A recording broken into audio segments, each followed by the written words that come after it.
लोकाभिरामं रणरंगधीरं राजेव नेत्रं रघुवंशनाथं कारुण्यरूपं करुणाकरंतं श्रीरामचंद्रं शरणं प्रपद्ये। आता जैसा आहेसी तैसिया नमो तुझ श्रीरामराया, तुझने कृपे रघुवर्या स्तुते वदावया सामर्थ्य कुंडली कवरधारी विठ्ठल श्री देव तुकाराम पंढरीनाथ भगवान की जय।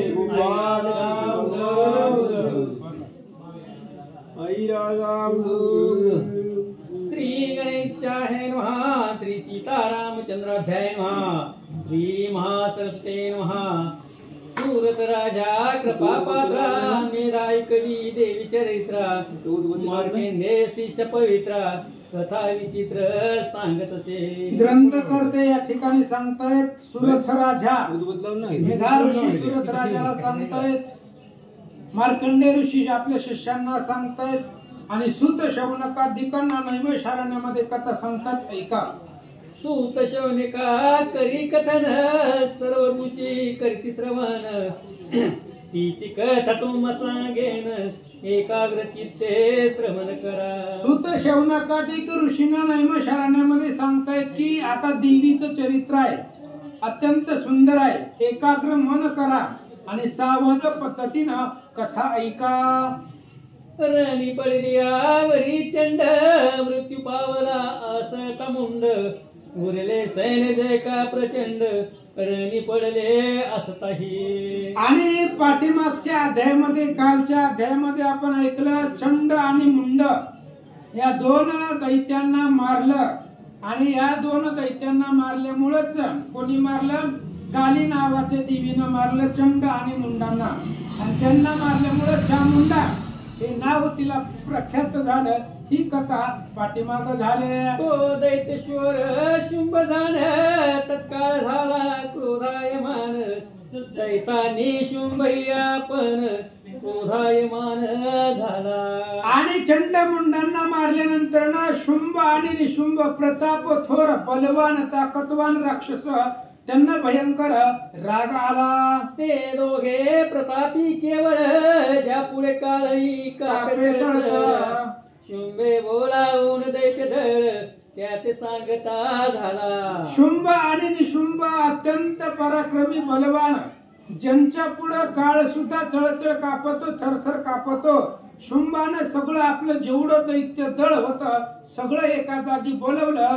काय सांगतो ऐका। दैत्यामध्ये थोर थोर 86 मुख्य सरदार, उदायुध नामे असुर किंवा उदायुध असती जे। आणि दैत्यामध्ये जे बलवान थोर थोर होते मुख्य असणारे सरदार, त्यांची त्या ठिकाणी असणारी उदायुध आणि उदायुव अशा प्रकारची नाव सांगू लागले। ते आपापली दळे घेऊन आज निघतो युद्ध लागून, चंडिकेश युद्ध निर्माण करणे आहे रंगणी। त्या उदायुला त्या ठिकाणी सांगितलं आपापली दळ घ्या आणि जेवढे आहेत कुठं कुठं सगळे असणारे सैन्य बाहेर काढा, आज त्या चंडिकेला मारायचंय रणांगणामध्ये, तिच्या बरोबर युद्धाला जायचं। शुंभ बोलू लागला, आज माझे अज्ञ करून निघाले शस्त्र अस्त्र घेऊन, पाठी मागे न राहाय कोणी हीच आज्ञा समजता। माझी आज्ञा आहे आणि मी सांगितल्यावर पाठीमाग कोणीच राहायचं नाहीये। जेवढं तुमचं सैन्य आहे कुठं कुठं सगळं बाहेर काढा आणि माझ्या आज्ञेवर त्या चामुंडे बरोबर युद्धासाठी चला। कंबू संख्येचे असुर 84 महासरदार, अथवा जे कंबू नामे दैत्येश्वर राजे मनविती आपणा। कंबू संख्येचे असुर आहेत, राक्षस आहेत त्या कुळातले, किंवा त्यांना कंबेश्वर ही दैत्याचं नाव आहे, तो स्वतःला राजा म्हणून घेतो, त्याच्याही कुळातलं सैन्य बाहेर निघाला। जे युद्धी महादुर्धर प्रलय रुद्र सारिखे क्रूर, असंख्य सेनेचा अधिकार एका एका जवळीचे। जे अत्यंत क्रूर आहेत, बलवान आहेत आणि एका एका सरदाराजवळ असंख्य सेनेचं बळ, अशा पद्धतीचं सैन्य बाहेर निघाला। ते सर्व पुरे सैनिक घेऊन आज निघत युद्ध लागून, शस्त्रास्त्री युद्ध सर्वांनी चंडिकेशी करावे. आणि आपापलं शस्त्रास्त्र घ्या, आपापलं सैन्य घ्या, जेवढं आहे तेवढं घ्या, सगळं घ्या आणि बाहेर निघा. त्या चंडिके बरोबर आपल्याला युद्ध करायचं. दैत्य कुळे 50 प्रबळ, कोटी वीरे नावे केवळ, अथवा 50 कोटी सकळ, असुर कुळे जाणावी. दैत्याची कुळं आहेत ती. दैत्याची कुळामध्ये 50 कोटी राक्षस एका कुळामध्ये एवढी असणारी राक्षस असुरांची कुळं होती. आणि त्यांना तो सांगू लागला, पोट भेदे करुणी अर्थ, तो तेथ गाडीला यथार्थ, ज्यासी हे संशय त्याने भाष्यार्थ, अवलोकन करावे. आणि ते असणारे कोट्यावधी असुरदळ राक्षसदळ होत. आणि एवढ्या त्या ठिकाणी राक्षसांना तो शुंभ आज्ञा देऊ लागला. असु 50 कोटी असुर कुळ, ती तो केही राज सकळ, महापराक्रमी केवळ, दैत्य दुर्धर काशी. 50 कोटी असुरांचं दळ आहे आणि तेवढंच त्या ठिकाणी राक्षस आहेत. आणि एवढे सगळे राक्षसांना सांगितलं शुंभानं, चला आपल्याला युद्ध करायचं. असंख्य सैन्याचा अधिकार, एक एकाशी असे साचार, ते आधी निघत सत्वर, युद्ध लागी सज्जने. आपल्या असुर कुळामधल्या दळांचा एकाला असंख्य सैन्याचा सरदार आहे. आणि ते सगळे सरदार सेनापती बाहेर निघा, युद्ध करायला जायचं. शुंभ सांगू लागला, धौम्य नामाचे दैत्य अद्भुत, त्यांची कुळे असं अतिशत, ती युद्ध लागी सत्वर निघत, माझे आदने करुणिया. धौम्य नावाचे दूत आहेत, दैत्य आहेत, राक्षस आहेत. आणि त्या धौम्य नावाच्या कुळामध्ये 100 राक्षस त्यांच्या कुळामधले होती. त्यांना सांगितलं युद्धाला चला. एका कुळाची संख्या केवळ 71 राज सकळ, तो सर्व आप्तांचा मेळ, कुळाईसे म्हणती तयार. एका कुळामध्ये 100 त्या ठिकाणी एवढं सैन्य आणि त्या कुळामध्ये होत असं सांगतात. कुळ पुरुष दुसरा अर्थ, समुदाय म्हणती यथार्थ, असुर शुंभ बोलीला समर्थ, त्याची ऐका सर्वही. पहिलं कुळ आहे, दुसरं कुळ पुरुष आहे, तिसरं समुदाय ही नाव आहे. एका समुदायामध्ये म्हणला, एका कुळामध्ये हे सगळे सैन्य बाहेर निघा. शुंभ आज्ञा देऊ लागला. कलंकाचे वंशी झाले, कालक नामाते पावले, जे काळात एक तुला गले, कोठे पळसी म्हणून. कालक नावाच्या दैत्यामध्ये झालेले कालक दैत्य, जे काळाला सुद्धा पळवू शकतात, असे दैत्य कुळे बाहेर निघाले.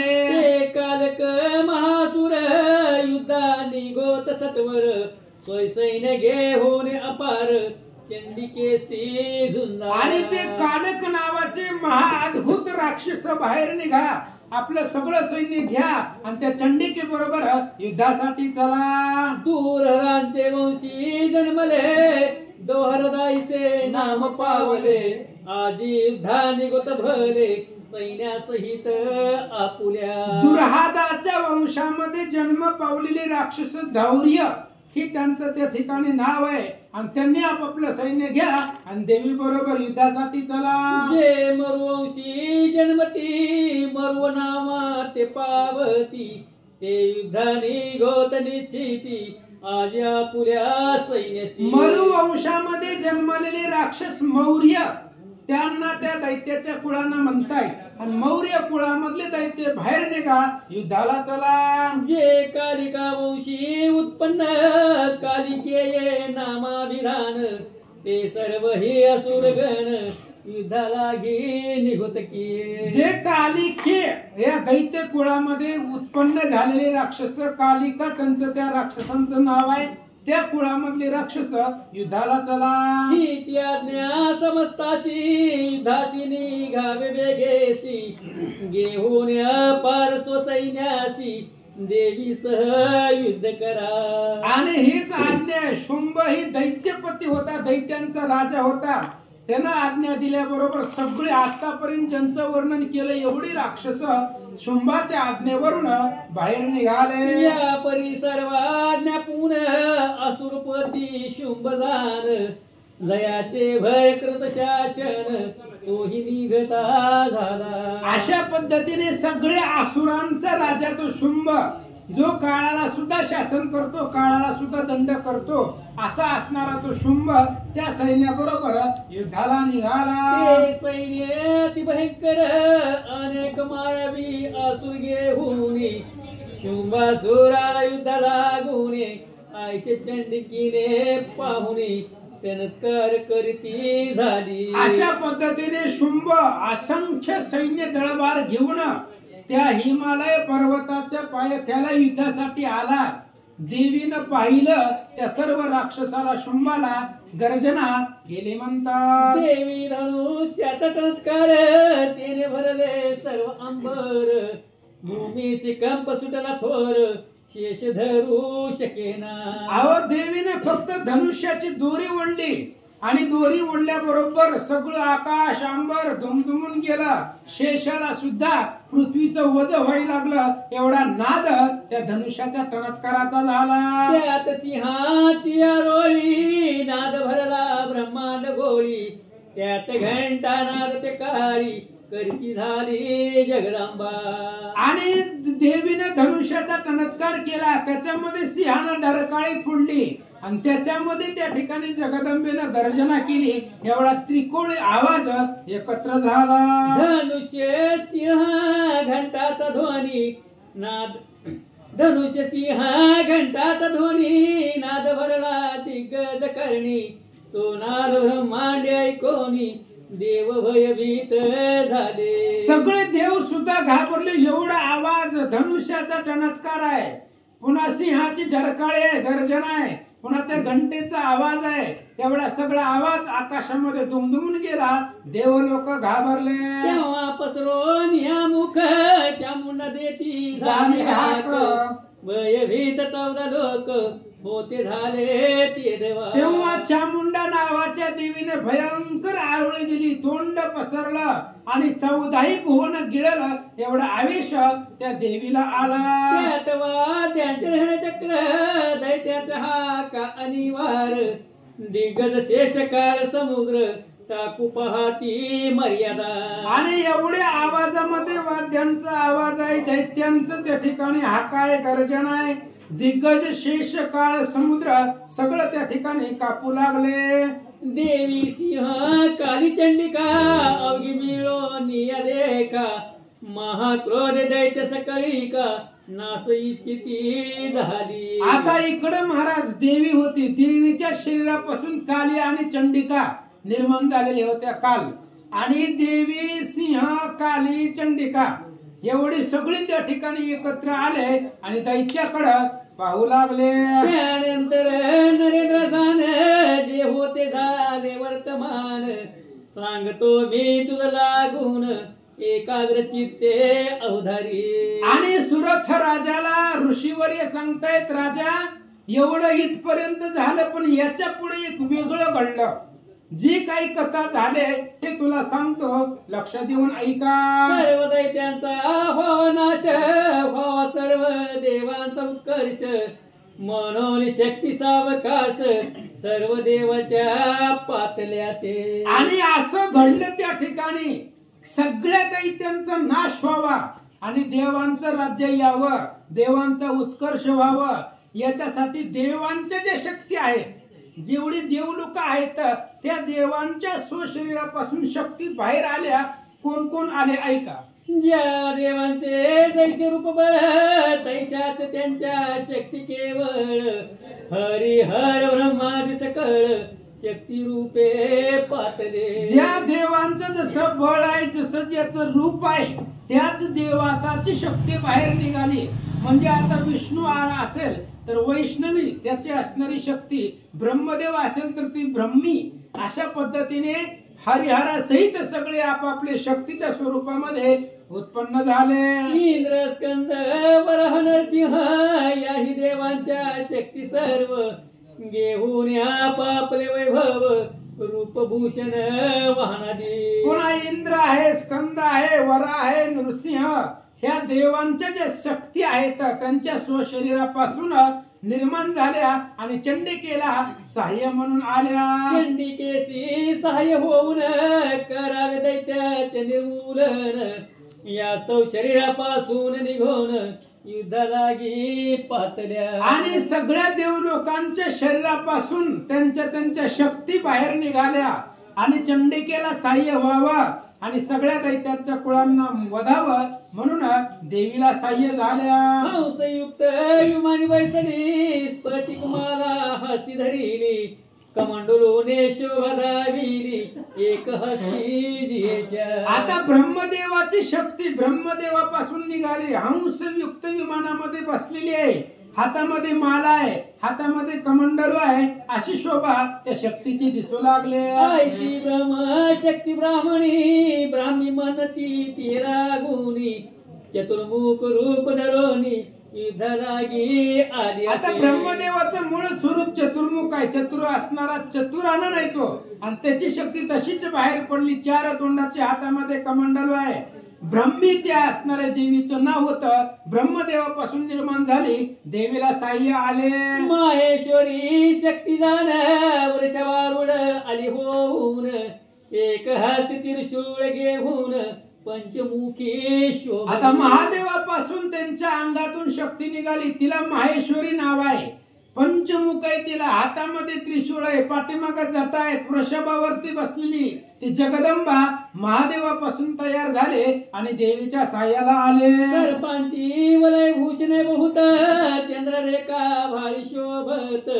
युद्ध करावे दैत्य प्रत म्हणून येती झाली. आणि ती माहेश्वरीची शक्ती आहे. महादेवाचं जसं स्वरूप आहे त्याच पद्धतीने कपाळावरती चंद्र आहे, गळ्यामध्ये साप आहे, पाठीमागे केस, त्या ठिकाणी जटा वाढलेल्या आहे, त्या वृषभावरती बसलेली आहे. आणि ती माहेश्वरी नावाची शक्ती देवीकडे आल्या. कुमाराची शक्ती जाण षण्मुखे शोभे आपण. हस्ती देवे शक्ती धरून मयुरावरी बैसली. महादेव पुत्र कुमार त्याची शक्ती आली. 6 मुख आहे त्याला षडानन. त्या षडाननाची शक्ती मयुरावरती त्या ठिकाणी बसून आली म्हणतात. तैसीच वैष्णवी शक्ती गरुडावारी झाली बैसती. शंख चक्र गदा शारंग हाती खड्गधारी पातली. तशीच आता वैष्णवी शक्ती भगवान श्री विष्णूची. भगवान श्री विष्णूचं स्वरूप कसं आहे? गरुडावरती बसलेले. गरुडावरी बैसोनी माझा कैवारी आला. अशा पद्धतीने वैष्णवी शक्ती हातामध्ये चक्र सुदर्शन घेऊन गरुडावरती बसून देवीपाशी आले. यज्ञवराहाचे रूप झालं घेता झाला नारायण. तीही वराही शक्ती आपण येती झाली युद्धाची. भगवंतानं वराह नावाचा अवतार घेतला होता आणि तीच वराहाची वाराही नावाची शक्ती देवीच्या मदतीसाठी आले. नारसिंही नरसिंहाची शक्ती येती झाली साची. जिचे जटेने ताडितांची रिचवली नक्षत्र. भगवान श्री विष्णूनं नरसिंह अवतार घेतला होता. त्या नरसिंहापासून नरसिंह देवी ती शक्ती बाहेर आली आणि देवीला सहाय्य झाले.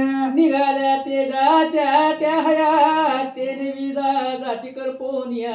दैत्य झळती ठाईच्या ठाया फळू लागले सर्वही. अशा पद्धतीने एवढ्या शक्त्या तिथं आल्या. प्रत्येक देवाच्या शरीरापासून शक्ती बाहेर निघाली आणि देवीच्या पार्टीमध्ये गेली. त्यामुळे दैत्य समूह घाबरला म्हणतात. वज्रहस्ता इंद्र शक्ती ऐरावतारूढ शोभती. सहस्र नेत्र विराजती शक्ती जैसी तैसी असे. आणि इंद्र शक्ती बाहेर आली, हत्तीवरती बसलेली आहे. इंद्राचं हत्तीवरती आसन आहे. हत्तीवरती शक्ती बसून हातामध्ये वज्र घेऊन इंद्र शक्ती बाहेर आले.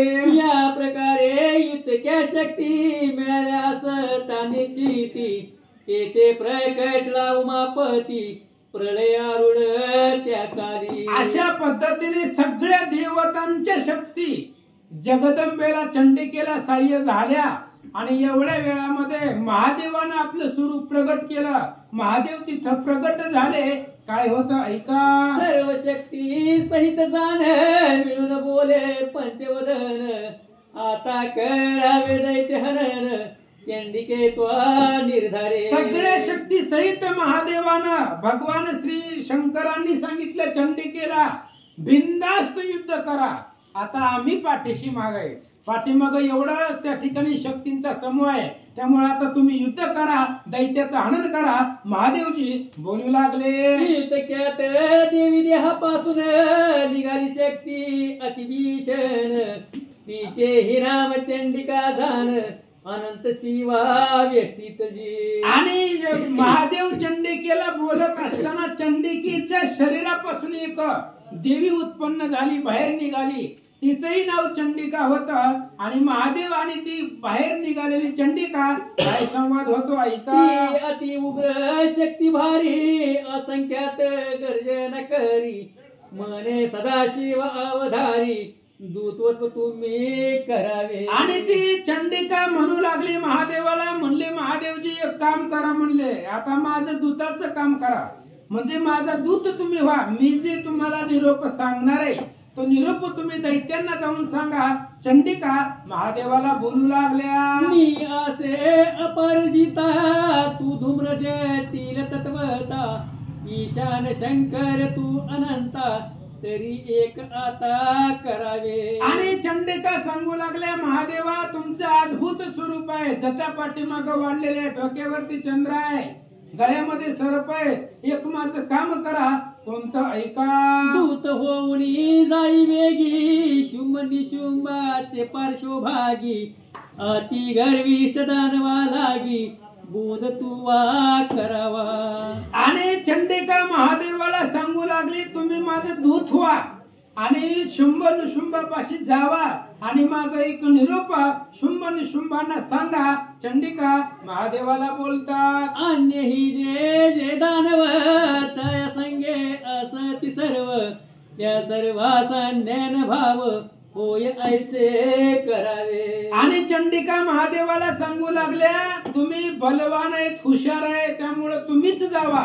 माझं दूताचं काम तुम्ही करा. दूत माझा दूत म्हणून जावा आणि शुंभ निशुंभ बरोबर जे राक्षस बाकीचे आहेत ते आम्हाला शरण यावे असा बोध तुम्ही त्यांना करा. लोके इंद्राने भोगले, तुम्ही पाताळाला जावे, देवाने यज्ञ भाग सेवावे, हेच उचित या काळी. चामुंडा सांगू लागल्या महादेवाला माझा निरोप सांगा त्या शंभ निशुंभांना की सगळं त्रैलोक्य इंद्राचं आहे.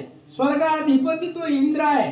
पृथ्वीचं सगळं स्वर्गातलं ऐश्वर्य देवांनी भोगावं आणि तुम्ही पाताळामध्ये जाऊन राहावा असा निरोप शुंभ निशुंभांना सांगा. जीविताची आस्था असेल तरी हेच तुम्ही कराल, नाही तरी मृत्यू पावाल, संशय नाही सर्वथा. चंडिका महादेवाला सांगतायत असा निरोप त्या राक्षसांना सांगायचं. जर जगण्याची इच्छा असेल, जीवन जगण्याची इच्छा असेल तर पाताळामध्ये जाऊन राहावा, नाहीतर तुम्हाला कुणीच इथं जिवंत ठेवणार नाहीये, मरून जाचाल असं चंडिका बोलू लागल्या. तुम्ही युद्धाची इच्छा धरून युद्ध कराल अति दारुण, तरी माझ्या शिवा संतोषून मांस तुमचे भक्षोत का. तुम्ही युद्धाची हाव धरू नका, कारण आता आमची पार्टीकडे बळ आहे, आमच्याकडे अफाट शक्ती आहे, त्या सगळे देव लोक आम्हाला साह्य आहे.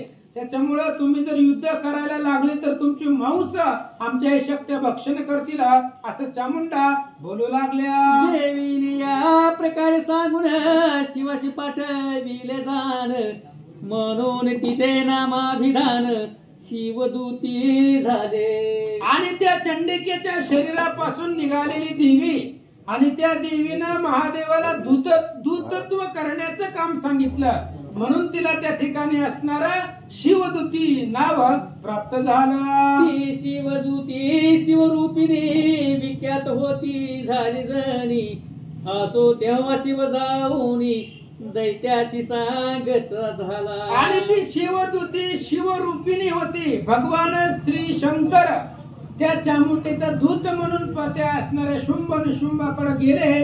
काय सांगतात ऐका.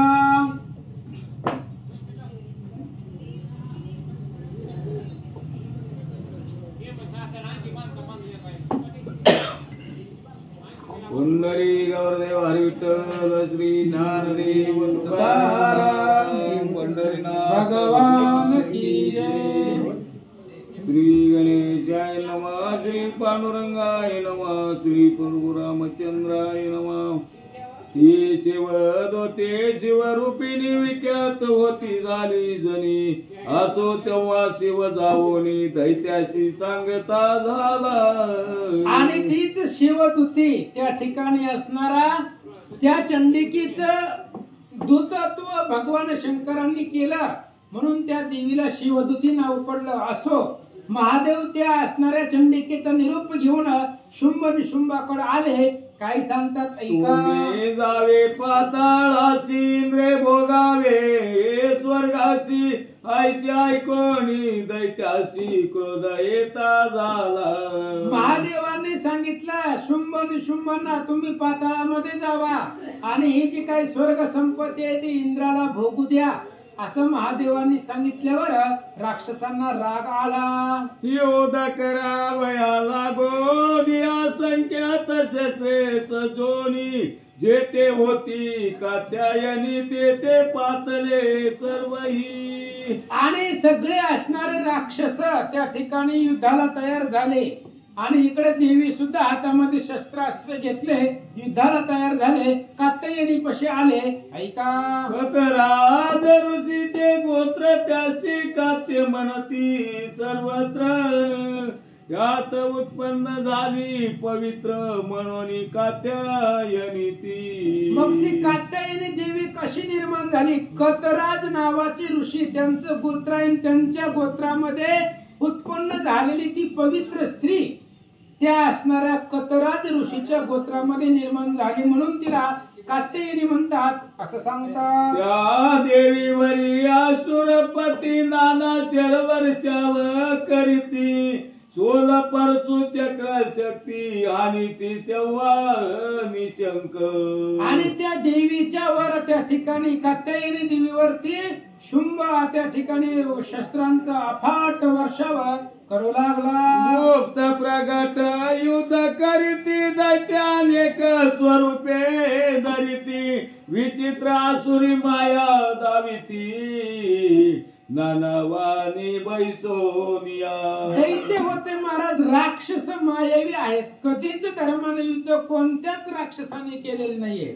माव दाखवायची गुप्त व्हायचं प्रगट व्हायचं वेगवेगळ्या रथावरती वेगवेगळ्या वाहनावरती बसायचं अशा पद्धतीने युद्ध राक्षस करू लागले. देविया पुल्या शेरे करोना सर्वही टाकी निर्धाळून तेव्हा देवीची लीला पाहून आश्चर्य करीती सुरवर.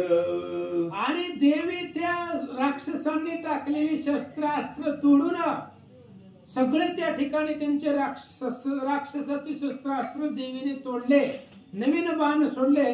त्यावेळेस देवीचं लीला चरित्र पाहून देवलोक आश्चर्य करू लागले. कैसीच अग्रभागी काली सुलगाये करी विकळी खटवांग ताडणे दैते मेळी प्राण टाकिले शनार्दे. तशाच पद्धतीने असणारी काली त्या ठिकाणी युद्ध करू लागलेले. अग्रभागी पुढे त्या ठिकाणी काली देवी होती आणि ती युद्ध करून अनेक राक्षस मारू लागल्या. ब्रह्मशक्तीने जल संपवून किती एकाचे घेतले प्राण तथापि कमंडलू पूर्ण जल काही आटेना. ब्रह्मदेवापासून जी शक्ती निर्माण झाली होती ती ब्रह्मशक्ती ब्राह्मी देवी तिला म्हणतात. तिनं हातामधले कमंडलू मधलं पाणी शिंपलं. राक्षस मरू लागली पण कमंडलूतलं पाणी संपत नव्हतं. रुद्र शक्तीने मारोनी त्रिशूळ विधवसिले असुर दळ वैष्णवी चक्रे दैत्य सकळ असंख्यात निवटिले. महादेवापासून रुद्र शक्ती निर्माण झाली होती. तिनं हातामध्ये त्रिशूळ घेतलं राक्षसांना मारू लागली. भगवान श्री विष्णू पासून निर्माण झालेली शक्ती हातामध्ये सुदर्शन घेतला, राक्षसांना मारू लागल्या. कुमाराची शक्ती कौमारी शक्ती टाकोनी दैत्य संवारी, इंद्र शक्ती वज्रे सत्वरी दैत्य आटीत ते दवा. षडाननापासून निर्माण झालेली त्या ठिकाणी शक्ती टाकून अनेक राक्षस मारू लागली. इंद्रापासून निर्माण झालेली शक्ती हातामध्ये वज्र घेतला, राक्षसांना मारू लागला. रक्तांचे पुर वाहती दैत्य पडले नेनो किती, मार्ग तेव्हा नचले निश्चिती कबंदे नाचती अपार. रक्ताचे पूर वाहू लागले, जायला रस्ता नव्हता, रक्ताची नदी वाहत होती. सगळे असणारी प्रेत त्या नदीमध्ये वाहून जाऊ लागले होते. असुर दळाचा सगळा संहार झालेला होता. रथ अश्वपदाती वीर रक्तपुरी वाहती अपार, वाराहीने मारोनी तुंड प्रहार दैत्य अपार मारिले. गज आहे, अश्व आहे, रथदळ आहे, पायदळ आहे, सगळं त्या रक्ताच्या पुरामध्ये वाहू लागलं. वराहापासून निर्माण झालेली वाराही देवी तिनही अनेक राक्षस मारले म्हणतात. गाडे करोनी चक्रे करोनी वरा टाकी संवारोनी, नृसिंह शक्ती विदारोनी नक्के दैत्या मारित. वाराही नावाची देवी धाडेनं त्या ठिकाणी राक्षसांना मारू लागली. आणि नृसिंह नावाची शक्ती, नृसिंह भगवान श्री विष्णूच्या नृसिंह अवतारापासून निर्माण झालेली शक्ती नखानं दैत्यांना मारू लागली. कैसेची तियेने काली असंख्य भक्षिल्या दैत्यावली, जिच्या तेजाची आणली दग्ध होती क्षण मात्रे. आणि ते असणारी काली भगवती तिनेही असंख्य त्या ठिकाणी राक्षसांना मारलेला आहे. दैत्याचा त्या ठिकाणी अनेक संहार होऊ लागला असं सांगतात. नरसिंह शक्तीची गर्जना ऐकोनी दैत्य टाकीती प्राणा, चंडाहास टास करीती नाना दैत्य पडती रण भूमी. नृसिंह शक्ती आहे आणि तिची गर्जना अफाट आहे. त्या गर्जनेनंच अनेक राक्षस रणांगणावरती प्राण देऊ लागले. अशा पद्धतीने राक्षस दळाचा संहार होऊ लागला. शिवदूती नादे करोनी दैत्य टाकी संवारुनी भूमीची पडले, ते भक्षोन निर्मूल केले सर्वही. शिवदूती त्या ठिकाणी अनेक राक्षसांना त्या ठिकाणी मारू लागली. जमिनीवर जी प्रेत राक्षसांची पडलेली होती ती शिवदूती भक्षण करून जमिनीचा कचरा साफ करू लागल्या. असो या प्रकारे मात्र गण शोभ पावला, ती दारुण आयसे पाता दैत्य जाण पळले झाले दस दिशा. अशा पद्धतीने अनेक राक्षस त्या ठिकाणी रणांगणावरती मारले. सगळे राक्षसांचा नाश झाला. राक्षस दश दिशेला पळू लागले. पळाले पावनी असुर राजा मग धावला रक्त बीज, क्रोधे युद्ध करावया सहज देवी सवे ते दवा. आणि सगळे असणाऱ्या राक्षसांचा वध झाला. सगळे राक्षस संपले आणि सगळे राक्षस संपल्यानंतर ना मग जो असणारा असुरांचा राज आहे त्याचं नाव रक्तबीज होत आणि तो असणारा रक्तबीज त्या ठिकाणी धावला म्हणतात. त्यांच्या शरीरापासून जेव्हा रक्त बिंदू पडे मेदिनी, त्या सारिका दैत्य तक्षणी उत्पन्न होई ऐसा. आणि तो रक्तबीज नावाचा राक्षस असा होता महाराज, त्याच्या रक्ताचा थेंब जमिनीवरती पडला की एक राक्षस तयार होत होता. आज जेवढे रक्ताचे थेंब पडतील तेवढे राक्षस तयार होत होते असं सांगतात. तो हस्तकी गदा घेऊन युधाशी धावला, न लागता क्षण इंद्र शक्तीने वज्र मारून ताडण केले तयाशी. आणि तो रक्तबीज नावाचा राक्षस हातामध्ये गदा घेतला, युद्धाला धावला. इंद्र शक्तीने वज्र मारलं आणि त्या गदेचं ताडण केला. तेव्हा सहजची रक्त पडता भूमी, दैत्य उद्भवले तद्रूप पराक्रमी, ते शस्त्र घेऊन युद्ध धर्मी प्रवर्तले सर्वही. इंद्र शक्तीने वज्र मारलं. वज्र मारल्यामुळे रक्तबीजाचं रक्त सांडलं आणि रक्त सांडल्यामुळे त्याच्यापासून अनेक राक्षस तयार झाले आणि ते सगळे परत युद्धाला आले. त्यांच्याही देहापासून निश्चित जितके रक्तबिंदू पडत तितके दैत्य होती समस्त रक्त बीजा सारिखे. हे रक्त बीजाचं त्याचं रक्त जमिनीवरती पडलं की त्याच्या रक्तापासून अनेक राक्षस आणि त्या राक्षसांच्या रक्त पडलं की त्यांच्यापासून राक्षस जमिनीवरती राक्षसच राक्षस रक्तबीजासारखे दिसू लागले. त्या जतारिका पराक्रम क्रोधाने करीती संभ्रम नाना शस्त्रे लक्षोनी वर्म देवी लागी ताडीती. आणि ते रक्तबीज अनेक तयार झाले महाराज, अफाट झाले. देवीला पाहिलं त्या रक्तबीजांनी आणि ताडण करू लागले. इंद्रीने वज्र करून रक्तबीजाचे मस्तक केले चूर्ण रक्त पडताची दैत्य उत्पन्न सहस्रावधी झाले. इंद्रापासून जी शक्ती निर्माण झाली होती तिनं वज्रानं त्या रक्तबीजाला मारलं, त्याचं रक्त जमिनीवरती सांडलं, पुन्हा रक्तबीज तयार झाले. वैष्णवी मारी चक्र धरून इंद्र शक्ती गदेने करी ताडन रक्त पडता भूमी जाण असंख्यात होती ते. भगवान श्री विष्णूची वैष्णवी शक्ती चक्रानं रक्तबीजाला मारू लागली. रक्त सांडले की पुन्हा राक्षस तयार झाले. इंद्र शक्ती रुद्र शक्ती त्या परत ते त्यांच्यापासून तयार झाले असं सांगतात. कुमार शक्ती वरा शक्ती रुद्र शक्ती नरसिंह शक्ती चामुंडानी शिवदूती युद्ध करिता झाल्या. आणि एवढे त्या ठिकाणी त्या शक्ती होत्या, कुमार शक्ती वरा शक्ती रुद्र शक्ती नृसिंह शक्ती चामुंडा आणि शिवदूती एवढे सगळे युद्ध करू लागले. आपापली शस्त्रे घेऊन संग्राम करी मात्र गण परी दैत्य असंख्यात होऊन जग सर्वत्र व्यापिले. आणि सगळ्या शक्तींनी आपापलं शस्त्रास्त्र घेतलं आणि त्या रक्तबीजाला मारू लागले. पण असं झालं त्याच्या रक्तापासून अनेक राक्षस तयार झाले आणि त्रिजगतामध्ये रक्तबीज दिसू लागले. तेव्हाचे कौतुक झाले स्वर्ग मृत्यू पाताळ व्यापिले. स्थान रीते नाही राहिले या त्रैलोक्या माझारी. तेव्हा असं झालं की या पूर्ण ब्रह्मांडामध्ये स्वर्ग मृत्यू पाताळामध्ये रक्तबीज तयार झाले महाराज. एका रक्ताच्या थेंबापासून अनेक राक्षस बगल तिथं राक्षस दिसू लागले. रक्तबीज जिकडे तिकडे पावनी देवाशी पडले साकडे ब्रह्मादी भयचकित वेडे होते झाले सर्वही. सगळ्यांना वेड लागल्यासारखं झालं महाराज. मरतच नाहीये आणि ह्याच्यापासून जे तयार होईल त्याचं रक्त सांडले की त्याच्यापासून दुसरा. हे राक्षस मरत नव्हते पण निर्माण भरपूर होऊ लागले. देवदिकांना टेन्शन आलं. आयसे पावनी चंडिका कालिका काली ते बोलती झाली देखा मने मुख पसरोनी सकळिका रक्तबिंदू ते प्राशन करी. चंडिकेनं पाहिलं आणि कालिकेला बोलवलं, म्हणले इकडे आता एक आपण वेगळा प्रयोग करू. म्हणले तू फक्त रक्त सांडू देऊ नको. ह्या राक्षसांना मी मारते पण यांचं रक्त जमिनीवरती पडू देऊ नको.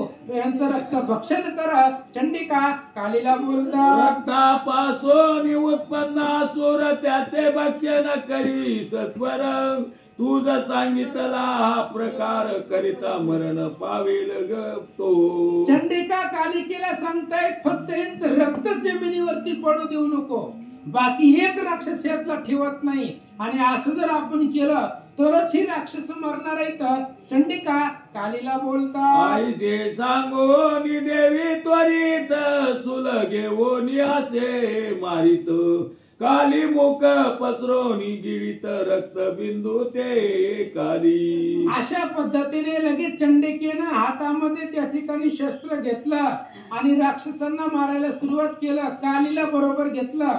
काली नावाची देवी ते असणार रक्त प्राशन करू लागले. रक्तबिंदून पडे मई तेव्हा दैत्य आटले सर्वई. असंख्यात बक्षिले पायी मुख पसरोनी कालीने. आणि जेव्हा रक्त त्याचं सांडलंच नाही जमिनीवरती, त्यावेळेस रक्तबीज सगळे जी तयार झाले होते ती संपले आणि मुख्य एक रक्तबीज सुरुवातीचा तो राहिला. बाकी सगळे त्यांचं रक्तच कालिकेनं खाली पडू दिलं नाहीये. ती सगळं रक्त प्राशन केला म्हणून रक्तबीजाचा नाश झाला. एक उरला गदा पाते ताडिता झाला, देवी ते देवी न गणोनिया त्या ते ताडिती झाली पुनरपी. मुख्य जो एक रक्तबीज पहिला होता त्यानं हातामध्ये गदा घेतली, देवीला मारण्याचा प्रयत्न केला. देवीनं त्याला किंमत न देता पुन्हा त्याच्यावरतीच उलटा प्रहार केला. त्याच्या शरीरापासून निघाले जे रक्तकण, कालीचे मुखी पडता उत्पन्न मुखात दैत्य झाले. आणि त्या मुख्य रक्तबीजात पासून त्याचं जे रक्त होतं ती कालीनं जमिनीवरती पडू न देता गिळलं, प्राशन केलं आणि काली देवीच्या मुखामध्ये ते रक्तबीज राक्षस तयार झाले. ते चावून काली बक्षित जे जे रक्ताने उत्पन्न होत, येवा चामुंडेने समस्त रक्त त्याचे बक्षिले. आणि कालीच्या पोटामध्ये रक्तबीज तयार झाले होते, ते पोटातल्या पोटात दातानं चावून मारले. या अशा पद्धतीने रक्तबीजाचा नाश भगवतीने केला. देवीने सुलादी बाया त्याशी मारोनी पाडीला भूमीशी, तेव्हा जे जयकार आकाशी पुष्प वर्षाव झाला. आणि मुख्य जो रक्तबीज पहिला होता देवीने शूल त्रिशूल घेतला आणि त्रिशूलानं मुख्य रक्तबीज मारून टाकला. त्याचं रक्त कालीनं प्राशन केला, त्याच्यामुळे रक्तबीजाचा नाश झाला. सगळ्या देवलोकांनी फुलांचा वर्षाव केला. सर्व देवा ते हर्ष झाला, मातुगणही नाचू लागला. रक्त प्राशने मदत याला होता झाला बहुसाल. सगळ्या देवांना आनंद वाटला. त्या ठिकाणी रणांगणामध्ये त्या ठिकाणी नाचू लागले असं सांगतात. असो या प्रकारे करून केले रक्तबीजांचे आनंद. आता पुढील अध्यायी मरण निसुंबाचे होईल पै. या अध्यायामध्ये ग्रंथकर्ते सांगतायत रक्तबीज नावाच्या राक्षसाला मारलं.